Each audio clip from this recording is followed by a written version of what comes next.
Happy Sunday mga kapatid. So right now, maghihintay na lang ako ng oras para sa panganganak ng inahing ito. So siguro hanggang bukas meron na siyang piglets. Ang dami-dami yung dede, kaso ang buhay ay 1, 2, 3, 4. Ang dami. Malakman lang ng mga 8. Hopefully. Sana pagbigyan tayo. So, within the week, manganganak siya. O within the day. Itong isa, mga until weekend din. Itong maliit na to. So, yung dalawa niyang kasama is malalaki na rin. So, another 2 months naman. Sabay-sabay na tong 4 na to. Bago mag Christmas, pakakastaan ko na. So marami-rami na tayo, makakaproduce na tayo ng bagong inahin. So berkatib itong lahi nitong dalawa. So anak. So second time na manganganak siya.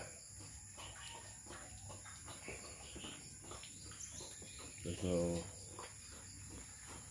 yan, magana kanyang pek-pek. Ito namang dalawang to, hopefully nababa na. Kailangan ko nang ilipat yung bore na malaki. So ito yung magiging challenge.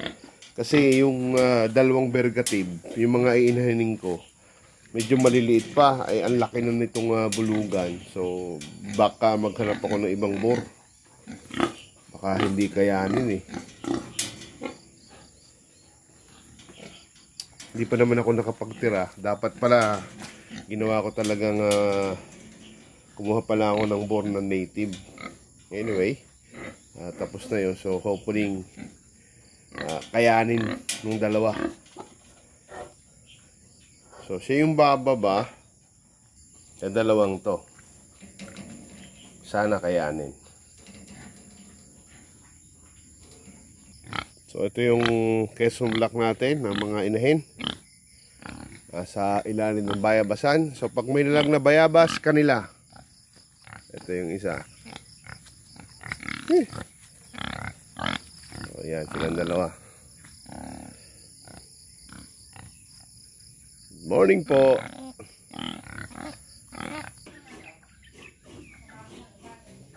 Ito yung mga nangingitlog na inahin. Dumadami na ulit yung manok ko. Ayun, may maganda dong isa. May mga dumalaga na ulit. So, iba-iba ng lahi nila ngayon. May Texas. May ito, DeKalb. And then, meron nga pala akong pananim na one.